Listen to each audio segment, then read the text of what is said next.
오늘 헤르메스탁의 김시은 팀장님 나와주셨습니다. 팀장님 안녕하십니까? 네, 안녕하세요. 네, 저희가 마스터 플랜에 대해서 시청자분들 댓글창에서도 지금 질문을 많이 남겨주고 계시는데 저희가 다양한 의견들 나눠보도록 하겠습니다. 오늘도 짚어볼 내용이 많은데요. 하나하나씩 질문 드려보도록 하겠습니다. 먼저 이야기 나눌 주제부터 만나보도록 하죠. 네, 요즘 시장의 핫한 테마는 미래 기술인 것 같습니다. XR 시장이 본격적으로 커지고 있고요. 또 일론 머스크가 테슬라 장기 청사진을 내놨죠. 저희가 다양한 내용들 짚어보도록 하겠습니다. 작년 말부터 삼성과 LG가 XR 기기 시장 선점을 위해서 기술 경쟁에 나서기도 했고 또 큰손인 애플도 이제 상반기 XR 헤드셋을 공개한다고 하죠. 네, 아무래도 기대감이 점점 현실화가 되고 있는 예. 것 같은데 XR기 같은 경우에는 작년 하반기부터 특히 연말부터 기대감 계속적으로 형성을 했다가 사실 애플이 출시를 좀 미루게 되면서 그 기대감 다시 한번 꺾였지만 삼성이 저번 주에 이제 XR기기를 내놓는다는 소식으로 인해서 다시 한번 시장에서 기대감이 돌고 있습니다. 아무래도 메타버스 시장을 만들기 위해서는 VR이라든지 XR기기가 필요하다는 말씀을 저번 주에 드린 것 네. 같은데 그때 앵커님께서 이런 말씀을 하셨어요. XR기기, VR기기를 어디서 볼 수 있을까요? 라고 했더니 게임장에서만 볼 수 맞아요. 있습니다. 라고 했어요. 아직까지는 현실적으로 많이 없다. 네, 그리고 그 게임장에서 옛날에 그때 VR 기기를 했던 기억이 있었는데 네. 그때 화질이 굉장히 좋지 않으면서 맞아요. 멀미라든지 좀 구토감을 유발한 네. 기억이 있습니다. 그만큼 메타버스 같은 경우는 지금 일단 중요하다고 볼 수 있는 부분이 앞으로 현실 간의 이제 차이를 줄이는 생동감 있는 부분을 좀 줄이는 생동감 있는 부분이 굉장히 중요하다 보니까 사실상 선명한 화질이라든지 떨림 없는 화면을 구현하는 게 굉장히 중요하다라고 보고 있고요. 네. 그렇게 되기 위해서는 마이크로 OLED가 굉장히 중요하다라고 보고 있습니다. 아무래도 기존 OLED보다는 PPI도 굉장히 많게 나오고 있고 RGB 방식으로 나오게 되면서 색상이라든지 화질이 굉장히 선명하게 구현되다 보니까 사실상 XR 기기가 성장을 하면 할수록 마이크로 OLED가 특히 중요하다라고 보시면 좋을 것 같은데 네. 그거에 따라서 XR 기기 성장세라든지 했을 때 그에 따라서 디스플레이의 수요도 굉장히 크게 나타날 것으로 기대가 되고 있습니다. 이렇게 삼성과 LG 같은 대기업들이 참전을 하는 만큼 XR 기기 시장 성장과 함께 발맞춰서 움직여볼 종목을 지금부터 미리 잡아봐야 되나 싶거든요. 네, 저는 아무래도 삼성이라든지 LG 디스플레이 그리고 특히 디스플레이 업체 쪽에서 네. XR 기기 시장이 확대가 되면서 XR 기기에 맞춘 OLED를 이제 패널을 맞출 것을 보다 보니까 네. 관련 부분에 좀 집중해 보시는 게 좋지 않을까 싶은데요. 아무래도 지금 삼성이라든지 LG 디스플레이 쪽에서 LG 기기용 마이크로 OLED를 개발하고 있고 삼성 디스플레이도 하반기부터 관련 공장을 가동할 것으로 예정을 하고 있습니다. 네. 특히 삼성이 만드는 XR 기기에 이제 패널이 탑재될 것을 보다 보니까 사실상 그 부분에 대해서 특히 수혜를 받는다라고 보시면 좋을 것 같고요. 거기다가 애플이 만드는 XR 기기에도 이제 공급할 가능성도 나오고 있는데 지금 아직까지 애플이 XR 기기를 내놓을 때는 일단 전문가용, 일단 일부만 좀 내놓을 계획이다 보니까 사실상 고객사 같은 경우에는 현재 소니가 네. 있다고 볼 수가 있겠습니다. 그런데 지금 우리가 XR 기기에 주목을 하고 있는 이유는 XR 기기의 대중화이다 보니까 사실상 애플이라든지 굉장히 다양한 빅테크 기업들이 XR 기기를 출시를 하면 할수록 그거에 따라서 고객사가 다변화될 가능성이 높다라고 보고 있다면 그 부분에서 삼성이라든지 LG 디스플레이가 수혜를 얻지 않을까 싶습니다. 아무래도 중국 쪽에서 디스플레이를 이제 생산을 좀 덜하다 보니까 네. 관련 부분에서 우리나라 국내 기업들이 반사 수혜를 얻을 가능성이 있다 보니까 사실상 관련 종목군들을 봤을 때 LG라든지 삼성 디스플레이 향 고객사를 가지고 있는 기업들을 한번 관심 있게 보시면 좋을 것 같습니다. 네. 이 디스플레이 업체들이 사실 그동안 TV랑 스마트폰 수요 절벽에 부딪히면서 XR에서 활로를 찾고 있는 상황인데 정부에서도 이제 디스플레이 산업에 대해서 투자세 공제를 확대한다고 하죠. 그래서 앞으로 엄청난 경제적 효과가 창출될 거다라고 하던데 3년간 소부장업계에 무려 66조 원의 낙수 효과가 기대된다라고도 하더라고요. 디스플레이 이러한 보릿고개에서 벗어날 수 있을까요? 네, 아무래도 일단 기술 같은 경우를 계속적으로 투자하는 부분이 굉장히 중요하고 특히 OLED 같은 경우를 봤을 때 투자를 얼마나 지속적으로 하고 그리고 기술 격차를 얼마나 벌리는지가 굉장히 중요하다 보니까 네. 사실상 정부의 정책, 그러니까 투자세액에 대한 부분 같은 경우에 굉장히 중요하다라고 보고 있는데 지금 정확하게 이제 따져보게 된다면 3년 동안 30조 원 정도의 시설 투자 그리고 9조 정도의 R&D 투자를 이제 하겠다라고 하게 되면 기술 개발의 속도를 더 높일 가능성이 높다라고 보고 있고요.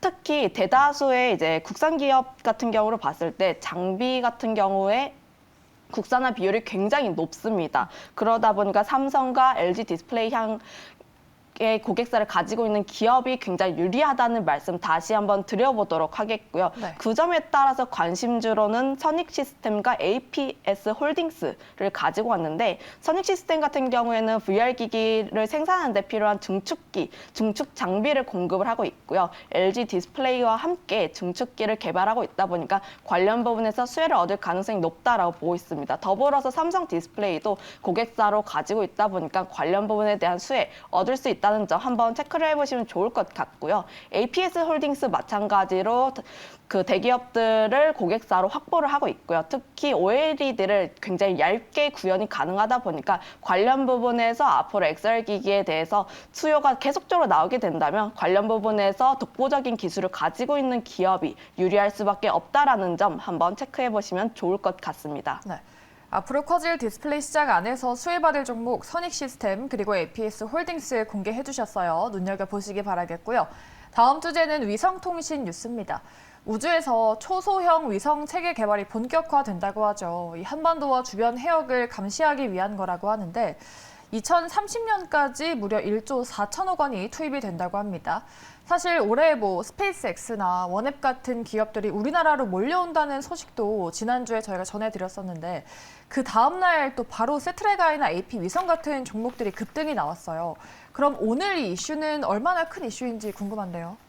일단 우주산업 같은 경우를 봤을 때 네. 사실 실적으로 가는 종목은 아니에요. 앞으로 4차 산업에 대한 기대감 때문에 올라가는 종목이다 보니까 그렇게 되면 봐야 하는 게 우선 첫 번째로 정책이 얼마나 잘 뒷받쳐 주는지 그리고 국가가 정책을 잘 뒷받쳐줘서 산업의 성장 속도가 얼마나 빠르게 나타나는지가 굉장히 중요하다고 보고 있는데 네. 오늘 같은 경우에서도 이제 굉장히 큰 금액이 나오고 있습니다. 2030년까지 총 1조 4천억 원대를 투입할 것으로 전망하고 있다 보니까 사실상 금액 같은 경우도 금액인데 일단 정부가 계속적으로 이 산업에 관심을 가지고 있다의 중요성을 한번 가져보시면 좋을 것 같고요. 특히 정부 같은 경우는 작년부터 우주산업에 계속적으로 관심을 갖고 있는데 일단 작년 11월부터 윤 대통령이 우주항공 로드맵을 발표하기도 했고요. 26년부터 10년간 위성통신에 대해서 신규 매출이 약 4조 원으로 증가할 것으로 기대되고 있다 보니까 네. 사실상 정부의 뒷받침에 따라서 산업의 성장 속도가 가팔라질 수 있다라는 기대감 나오고 있습니다. 거기다 앞서서 굉장히 잘 설명했는데 네. 기존 산업 같은 경우에는 정부의 주도하에 이제 산업이 성장이 되었다면 이제부터는 민간 기업도 함께 참여하게 되면서 성장 속도는 더 가팔라질 것으로 보고 있는데 스페이스X라든지 웨넷 같은 해외 민간 기업이 국내에 상륙하게 되면서 앞으로 시장이라든지 관련했을 때 추가적으로 성장할 것으로 보고 있고요. 거기다가 최근 이슈가 되고 있는 로봇이라든지 AI 그리고 관련된 사업들이 원활하게 진행이 되기 위해서는 사실상 4차 산업 같은 경우를 봤을 때 유기적으로 얽혀 있을 수밖에 없다 보니까 이런 산업이 원활하게 진행이 되기 위해서는 데이터가 굉장히 빠른 속도로 원활하게 잘 진행이 되어야 되고 그렇게 된다면 위성이라든지 관련했을 때 많이 뛰어야 하다 보니까 관련해가지고 우주항공 쪽에서도 관심도가 계속적으로 확대가 되고 있다 보니까 사실상 지금 AP위성이라든지 다양한 기업들 포함했을 때 주가의 위치를 봤을 때 주가가 굉장히 급등세를 나타난 다음에 기대가 꺾이지 않고 일정 라인대 지지를 하게 되면서 계속적으로 우상향하고 있는 추세를 그려보고 있다 보니까 네. 사실상 지금 같은 경우에도 지금 이 산업이라든지 기업 계속적으로 관심 있게 봐도 좋겠다라는 말씀 드려보도록 하겠습니다. 네. 제가 언급한 AP 위성이나 세트랙 I 정도에서 저번에 급등이 나왔었는데 이번에는 어떤 종목이 진짜로 수혜를 받게 될까요? 네, 저는 여전히 AP 위성 좀 관심 있게 보고 있는데 네. 우주항공 쪽에서 사실 실적을 잘 내는 게 그리 많지는 않아요. 그쵸. 그런데 AP 위성 같은 경우를 봤을 때 최근 실적이 나오는데 긍정적인 실적 나왔습니다.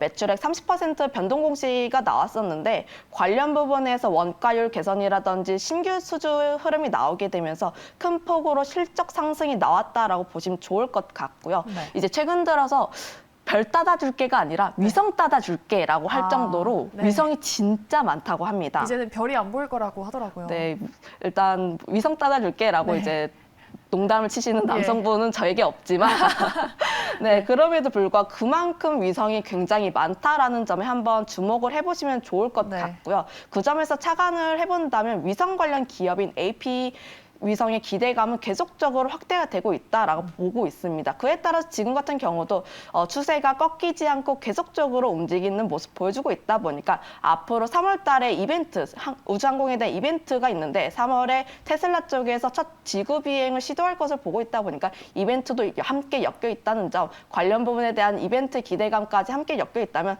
추가적인 상승세에 나타날 수 있다는 점 한번 말씀드려보도록 하겠습니다. 네. 이렇게 초소형 위성 개발 이슈까지 자세하게 말씀드려봤습니다. 투자하실 때 도움 되시길 바라겠고요. 다음으로 이야기 나눠볼 주제도 화면 통해서 만나보도록 하죠.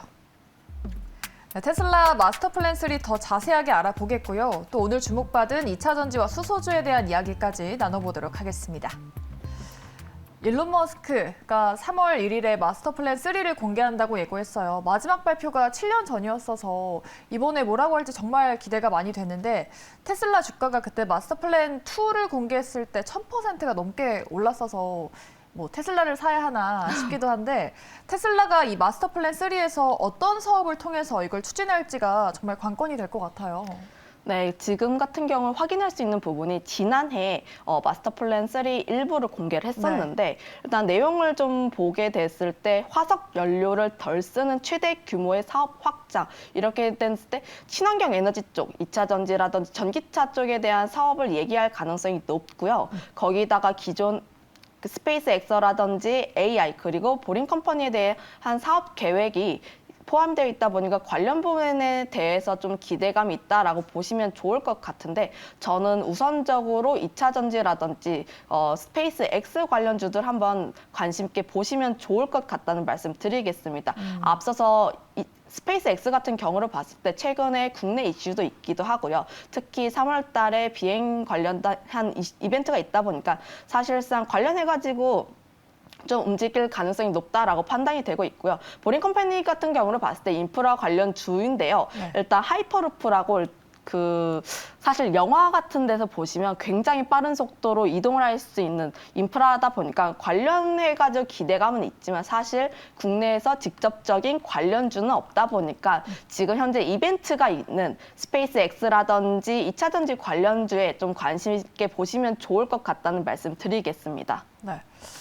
이 전기차 생산을 또 지속적으로 늘리기 위해서 이 테슬라 일론 머스크가 새로운 기가팩토리를 또 어느 나라에 몇 개를 세울지 얼마만큼의 사업성을 가지고 성장할지가 기대가 되는데 저번에 저희가 기가팩토리를 한국에 지을 수도 있다라는 말을 하면서 일론 머스크의 말을 다 믿을 순 없다라는 말도 했었는데 사실 2차 전지가 테슬라 훈풍을 받으면서 지금 고공행진을 하고 있잖아요. 이 분위기가 테슬라발 훈풍으로 더욱더 갈 수 있을지 좀 많이 올라온 것 같긴 한데요. 네, 저는 가능하다라고 보고 있는 게 지금 같은 경우 2차 전지 섹터를 봤을 때 네. 전부 다 오르긴 했지만 그중에서도 에코프로 같은 그룹주들이 굉장히 강한 상승세를 네. 나타내면서 지금 2차 전지 관련주들 조금 들어가기 부담스러운 것 아닌가라는 생각이 들 수는 또 있겠지만 그럼에도 불구하고 이 에코프로만 혼자 움직였다 보니까 사실 그 외로도 순환매가 돌 가능성이 높다 보니까 관련해가지고 아직까지 움직이지 않은 종목군들 네. 한번 관심 있게 보시면 좋을 것 같다는 말씀 드려보도록 하겠고요. 네. 특히 2차 전지 섹터 관련했을 때 1차 전지 섹터가 테슬라와 함께 연동되는 경향이 굉장히 강해요. 네. 하반기에 2차 전지 섹터가 함께 늘렸었는데 그때 테슬라의 뭐 실적이라든지 그 CEO의 리스크 관련했을 때 주가가 많이 급락을 하게 되면서 2차 전지 섹터도 함께 급락을 했다가 다시 한번 테슬라의 뭐 실적이 가이던스보다 좀 괜찮게 나오게 되면서 그때부터 다시 한번 반등세 나오게 되면서 2차 전지 섹터도 함께 올랐다 보니까 사실상 테슬라 이벤트가 있는 이상 2차 전지 섹터 굉장히 긍정적으로 보고 있다라고 보시면 좋을 것 같고요. 제가 이번 주 화요일에 네. 소재 먼저 보시고 셀 그다음에 장비 기업으로 보시면 좋을 것 같다는 말씀 드렸는데 특히 소재주에 외국인들의 매수세가 계속적으로 들어오고 있는 모습 보여주고 있습니다. 그러다 보니까 지금 아직까지도 소재주 안에서도 에코프로라든지 나노신소재 같은 일부 기업들의 강한 모습만 보여주고 있다 보니까 소재 기업들 쪽에서도 아직까지 올라가지 않은 종목군들, LNF 같은 종목군들 한번 관심 있게 보시면 좋을 것 같다는 말씀 드려보도록 하겠고요. 네. 다만 외국인들의 매수세가 함께 들어오면서 주가의 상승세가 나타났다 보니까 사실상 외국인 리스크가 있습니다. 외국인들이 계속적으로 들어오고 있는 모습 보여줬는데 1월과 2월 초에 들어서 특히 강한 모습 보여줬는데 다만 문제가 되는 점은 외국인들이 빠져나갔을 때 함께 주가가 급락이 나올 수가 있다는 점 한번 체크를 해보시면 좋을 것 같고요. 특히 2차 전지 섹터 지금 같은 상황에서는 수급적인 측면 한번 지속적으로 체크를 해보실 필요가 있다는 말씀 드려보도록 하겠습니다. 네. 순환매가 빠른 시장 안에서 2차 전지 섹터 내에서도 뭐 급등한 에코프로 후발주자로 뭐 LNF도 관심 가져보자라고 말씀을 하셨는데 그렇다면 지금 또 시장에서 핫하게 올라가고 있는 에코프로랑 대주전자재료 같은 기업들 시청자분들이 좀 관심을 많이 가지시고 계시고 또 지금 천장을 모르게 상승 랠리를 계속 보이고 있는데 여기에서 더 가줄지가 좀 중요할 것 같아요.